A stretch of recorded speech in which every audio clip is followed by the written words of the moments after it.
국민의힘에선 이번 총선을 제2의 건국전쟁이라고 표현을 했습니다. 국가 정체성을 부정하고 우리를 위협하는 종북, 중국 사대주의 인사들이 국회에 입성하는 것을 반드시 막아내야 한다면서 최근에 인기를 끌었던 영화 건국전쟁을 예로 들고 있습니다. 자, 어제 한동훈 비대위원장 서해 수호의 날 기념식에 참석해서 윤석열 대통령과 만났는데 두 사람의 목소리 들어보시죠. 제가 함장님하고 말씀 나눴는데 이게 영웅들을 이렇게 계속적으로 모욕하고 조작하고 왜곡하고 선동하는 세력들이 아직도 계속 그런 일을 하고 있잖아요. 저희가 반드시 막아내겠다는 함장님도 얼마나 마음고생을 하죠. 정말 그 반국가 세력들인데 진짜 이게 발부딪히지 못하게 해야 되는데 더 많이 위로를 해드려야지. 그렇습니다. 저희가 더 잘하겠습니다. 예, 최진영 변호사님.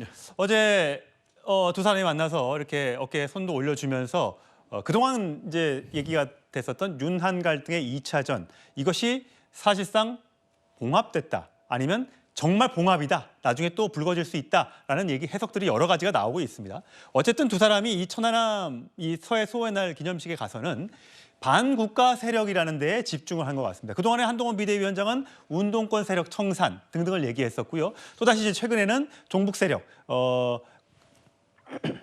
민주당이 추진하고 있는 준위성정당에 거기에 들어가 있는 종북 그다음에 세력들을 국회에 들여보내서는 안 된다 이렇게 주장을 하고 있어요.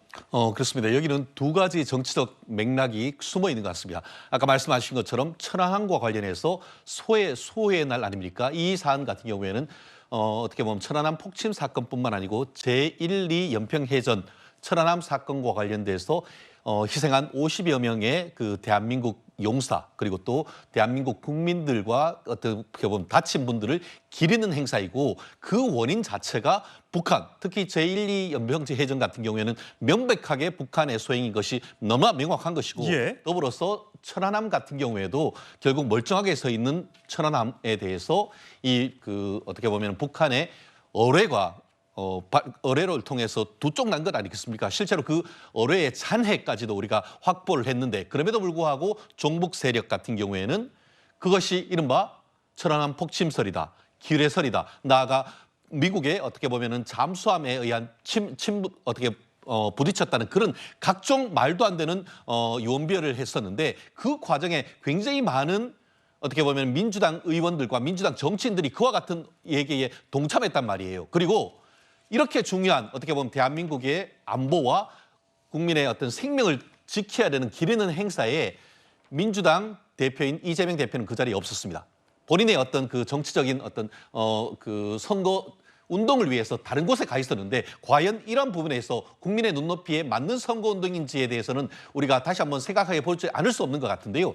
말씀드린 것처럼 일단 천안함 그리고 또 안보에 대해서 우리 그 용산과 또 국민의힘이 한 몸이다라는 것을 국민에게 과시하는 점. 나아가 아까 얘기했던 어떤 어떻게 보면 우리 당 내의 어떤 일부 갈등 같은 모습. 이 부분들을 어떻게 보면 봉합하는 그런 어떤 제스처를 보이면서 예. 한마디로 일석이조의 효과를 거두려고 하는 퍼포먼스였다. 그렇게 읽는 것이 합당하지 않을까 생각합니다. 장영희 부위원장님. 네. 근데 민주당에서는 이게 무슨 또 색깔놀이냐. 이거 지금 철진한 종북몰이 아니냐라는 비판 성명이 올라왔더라고요. 천안함과 관련한 민주당의 입장은 분명합니다. 북한 소행이라는 겁니다. 문재인 정부에서도 이 부분을 명확히 했고요.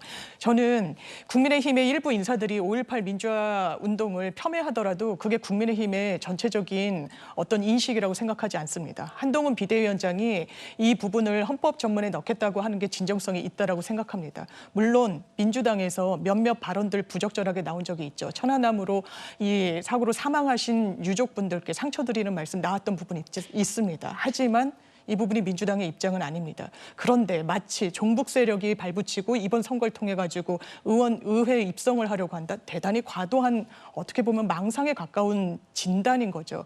그렇기 때문에 이 부분과 관련해서 선거 슬로건으로 가져간다면 별다른 어떤 호응은 얻지 못할 겁니다. 이면찬 대변인 반론 만약에 이재명 대표가 어제 저 장소에 갔었더라면 이런 논란은 불식됐을 겁니다. 이거는 이재명 대표가 자초한 일이라고밖에 볼 수가 없고요. 국민의힘이 제2의 건국전쟁이라고 말씀을 드리는 이유는 지금 민주당이 보이는 행태가 법치와 민주주의를 무너뜨리고 있기 때문입니다. 법치주의 부분을 보면요. 중대 범죄 혐의를 받는 당대표가 방탄을 위해 출마를 하고 있다고 국민의힘은 볼 수밖에 없는 겁니다. 민주주의 무너지고 있죠. 사법부 존중하지 않잖아요. 재판 나가고 있지 않습니다. 또한 지역에 연고도 없는 사람을 후보 접수 마지막 날 공천을 합니다. 주소도 바꾸지 못했죠. 이런 행태가 법치주의와 민주주의가 무너지고 있다고 국민은 보고 있습니다. 마지막으로 국가를 전복하려 했던 세력, 그 후신 진보당과 손을 잡고 더불어민주연합이라는 걸 구성을 해서 그들에게 의회에 입성할 수 있는 길을 열어줬기 때문에 종북 세력이라는 비판을 받아 마땅하다고 봅니다. 예, 최 변호사님. 실질적으로 지금 장 변호사님 그렇게 얘기하지만 이번에 그 민주당이 공천을 받은 분들 중에 권칠승, 장경태 의원, 노정면 후원 같은 경우에 말을 좀 인용을 해야 될 것 같은데요. 실질적으로 지금 그 권칠승 수석 대변인 같은 경우에는 최원일 함장에 대해서 무슨 낯짝으로 여기 왔느냐. 보아들 다 죽이고 어이가 없다라고 하는 폭언을 했었고 실질적으로 지금 그 우리 나아가서 지금 아까 노정면 후보 같은 경우에는 언론에서 천안함 폭침이라고 하는 언론은 다 가짜라고 했었습니다. 실질적으로 이 부분과 관련해서 그 강북 갑 같은 경우에 정봉주 후보는 어떻겠습니까?